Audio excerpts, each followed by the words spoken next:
Hi, my name's Monica, and welcome to The Truth and How to Get Our Narrative Back. Hi, so today being March 11th, I just returned from a Democratic town hall with our representatives.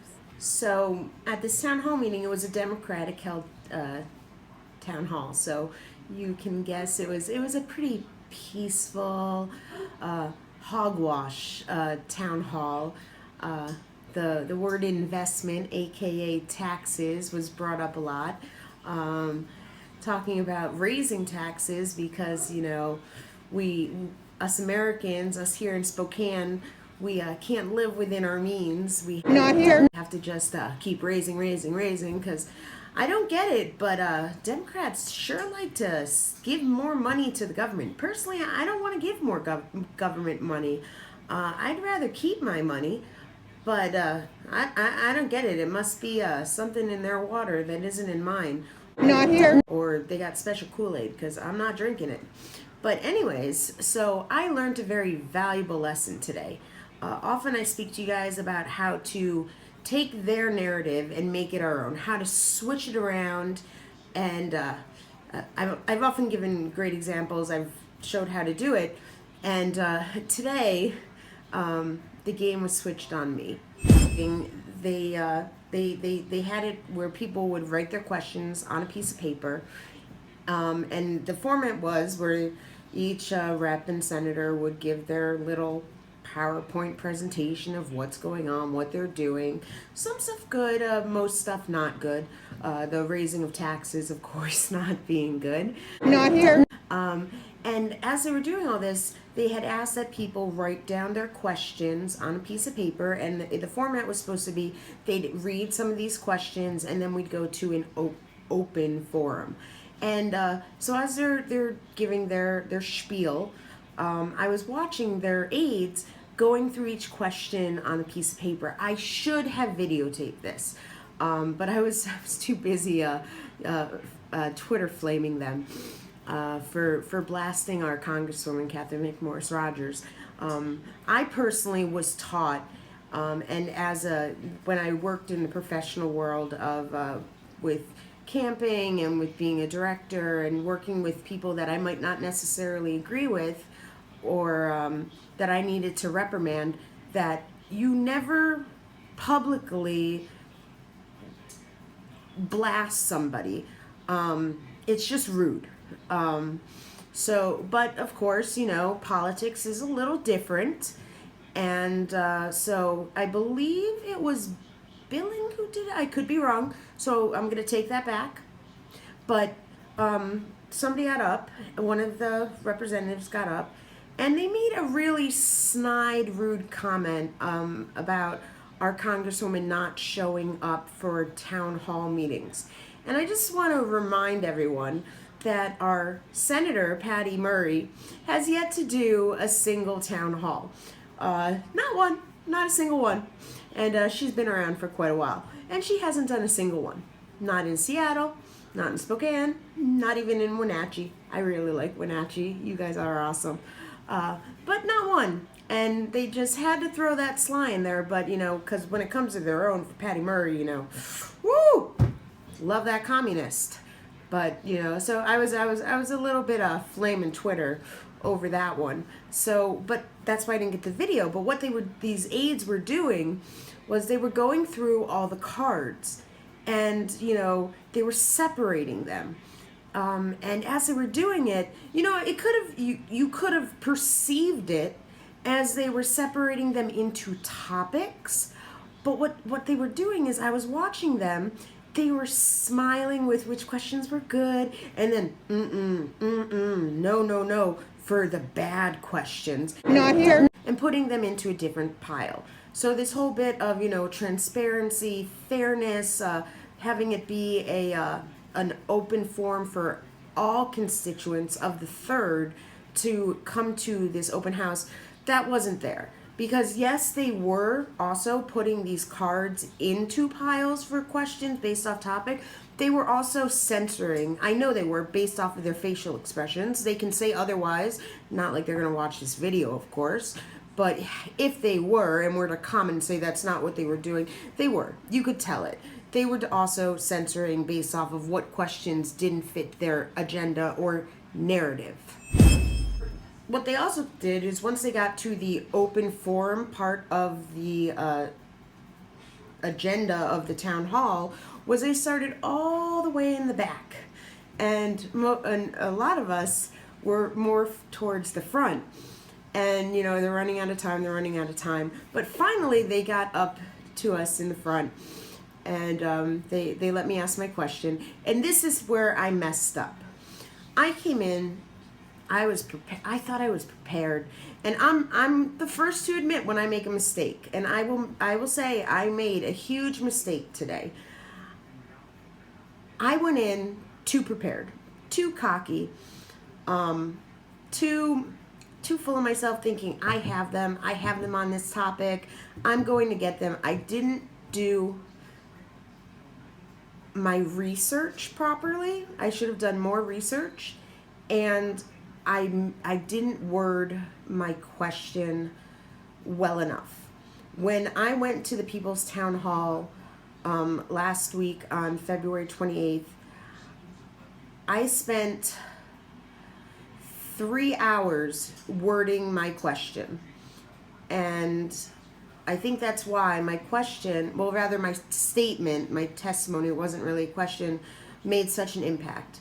Because I took the time to make sure there was no way it could be spun.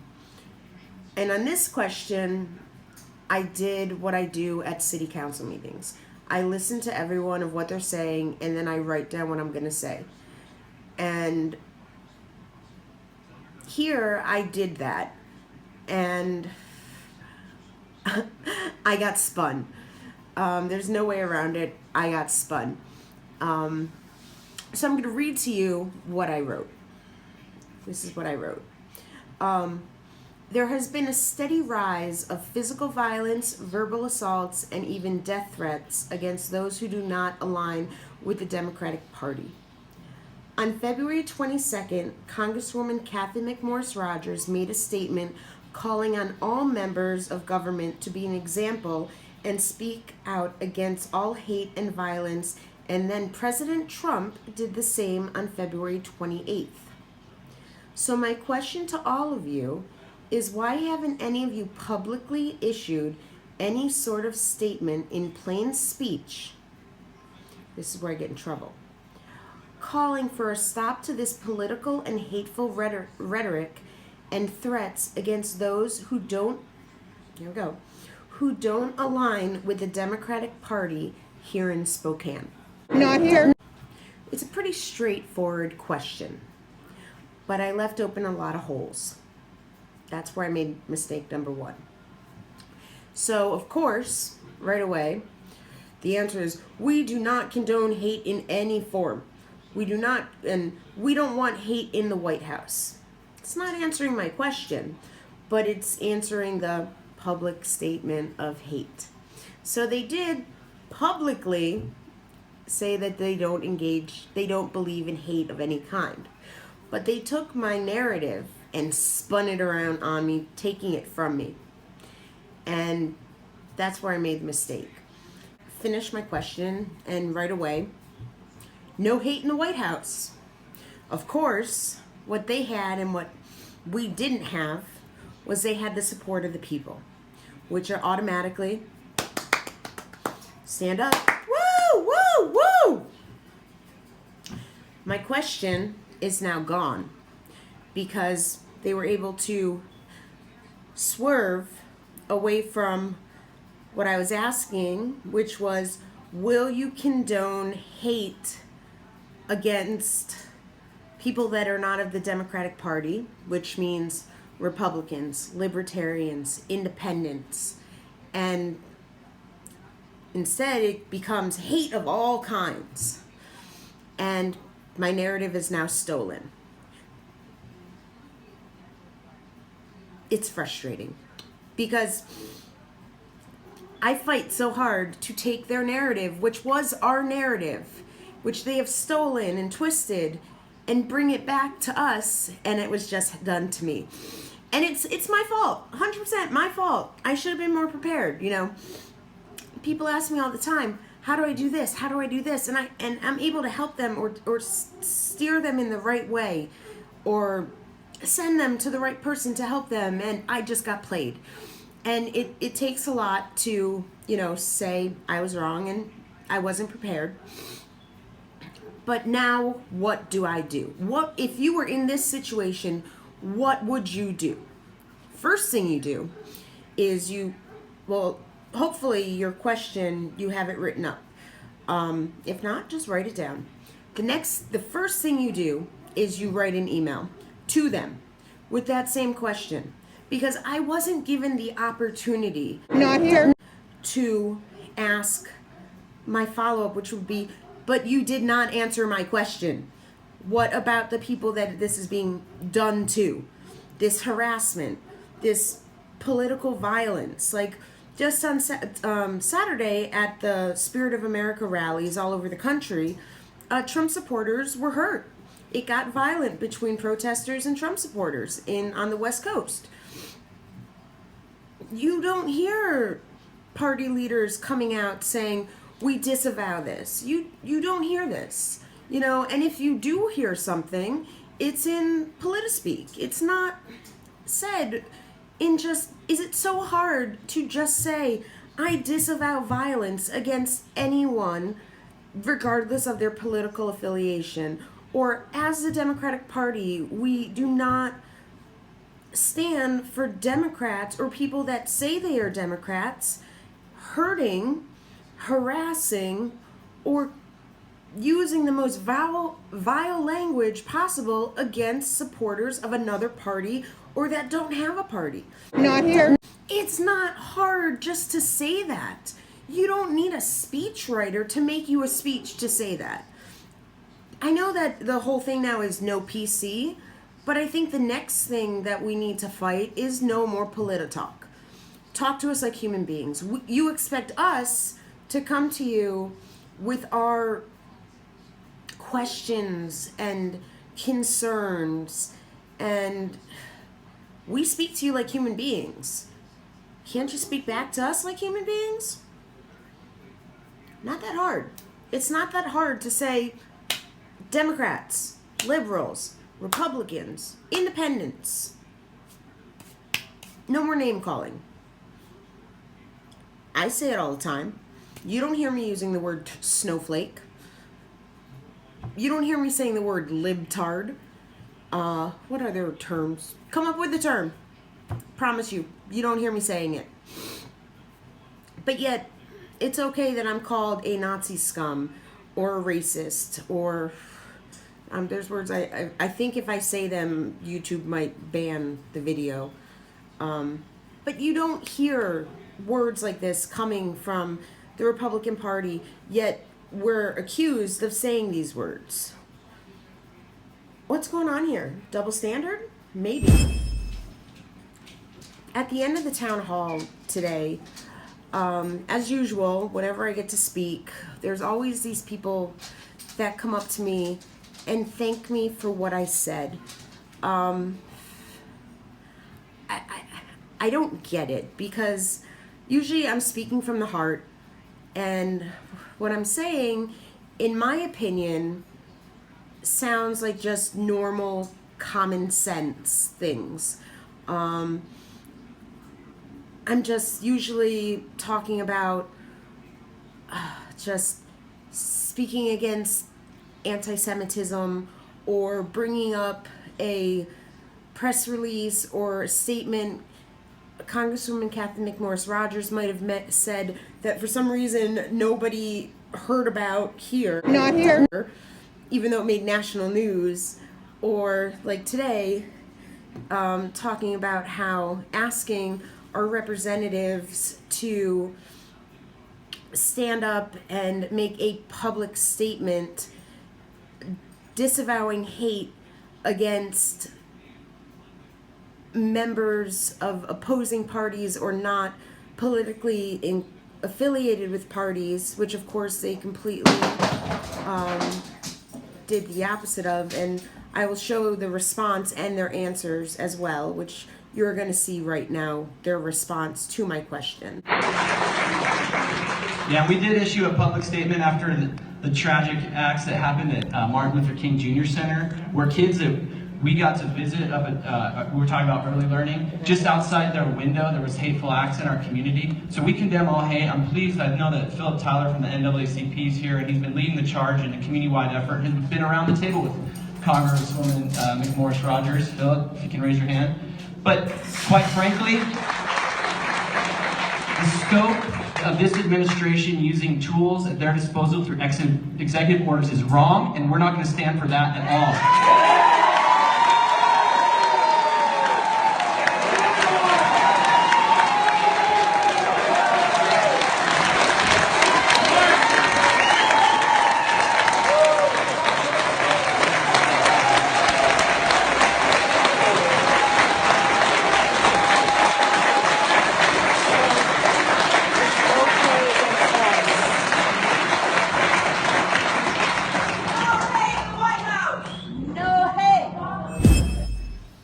Well, that was a rather interesting response to my question, which they didn't answer. Now, in this last video, this is a woman who seems to be keeping tabs on me. I have no idea who she is, but she seems to know me. And I want you to pay attention to what she has to say and take notice that she keeps referring to the political violence that I speak of have taking place in other parts of the country. I never once, when I asked my question to our representatives, spoke out on my personal experience in New York. I was speaking of physical violence that was taking place in Washington just last week, or events that have been taking place since pretty much Trump was elected our president. And I was speaking about the death threats that have taken place at City Council to our chair, Stephanie Cates, also to myself, and then verbal assaults that have been taking place pretty much since President Trump became our nominee, to anyone that wears a MAGA hat, had a Trump sign, and but she doesn't see it that way. Not here. She sees it as all this stuff was me talking about things that took place in New York. Enjoy. Safe enough to come to groups of, not here. Not here, but death threats here, stuff like that. Well, I'm just saying to you, But you I come feel to the it's- rallies, yeah. you're safe. You have not been hurt here, but you I'm keep pushed saying, around a bunch, but I feel totally with the whole civil discourse. So I always come. yes, I know that. And but I just think I that just you're wish- not yeah. representing Democrats fairly when you say those things. No, I've had a lot of problems with some Democrats at different events. City Hall, I got a death threat. Well, I'm glad that you feel But I- that you can come and know that you have been safe here. And I think the same thing, for God's sakes, what Democrat wearing a Democrat shirt would have felt comfortable last week with everybody and their guns at the rally? We had 5 Democrats that came to the event, and they weren't bothered or anything like that. I think that you're unfairly representing that. I wish if your comments were saying that, you were saying there's some people in each party, because clearly there's a whole lot of hate rhetoric that's coming out of Republicans, and I don't condemn But we've all been Republicans. speaking out against them and saying they need to change their rhetoric. They need to stop using terms like snowflake. I just think it would have been a more fair representation for you to say in your question comment that there are people in each party, and to not blame But all I didn't blame Democrats. I said people that aren't of the Democratic persuasion. I was talking about libertarians, independents. I was talking about everybody who doesn't, that automatically. Definitely, I'll see you in a bit. Well, I'm glad you're here. and I'm glad that you spent time with whole big groups of Democratic people. I do. And not got I assaulted. grew up in New York with in a blue collar. Well, my father cried when he found out I was a Republican. Okay. I just wanted to say my piece No. because I saw you at the rally down in front of Kathy McMorris Rogers. I saw you at the. So, after you've seen all these video clips, the video, my question, where do we all go from here? Well, I'm going to take this as a loss. I did lose on this question.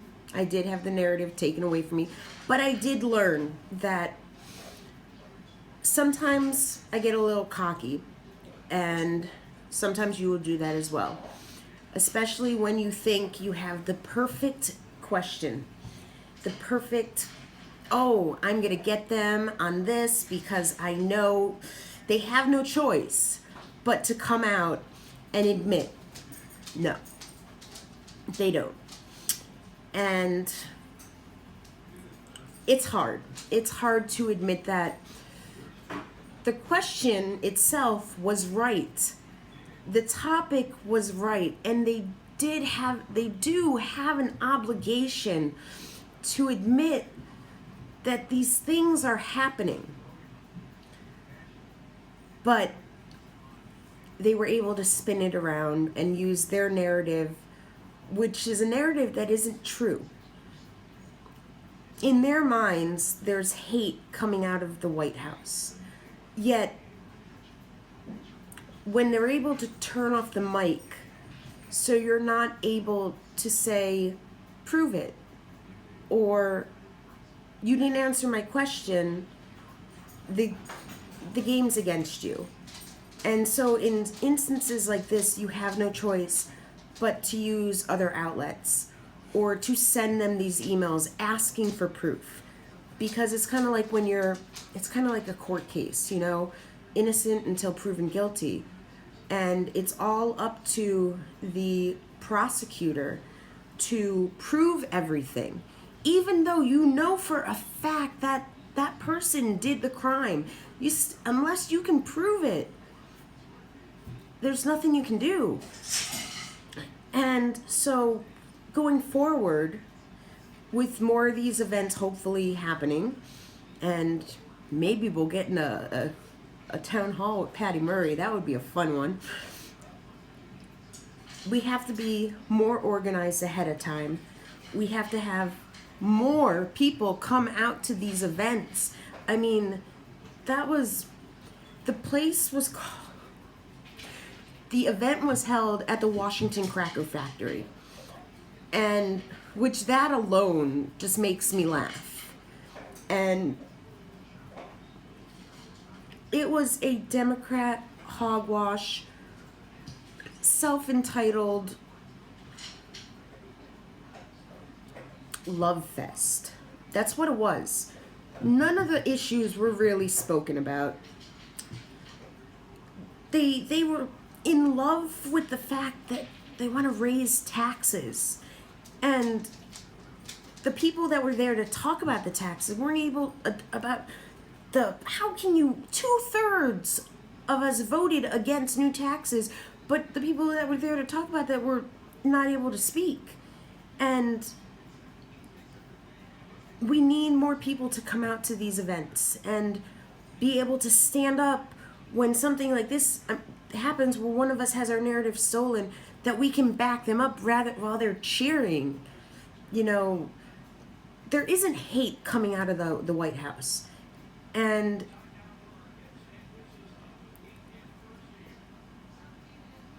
it's now time to figure out our next step. And I explained what the next step is, and that's what I'm going to do.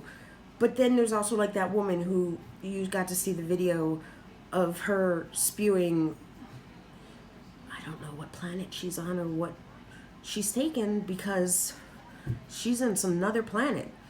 But we need people that can be outside to start talking with these people and being like, what are you talking about? But when there's only 7 or 8 of us against, there was like 500 people there.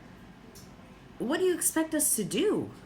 Like, the time of being an armchair politician is over. We have Indivisible in the streets and online. We have the resistance movement online and in the streets. But where are we? Where are you?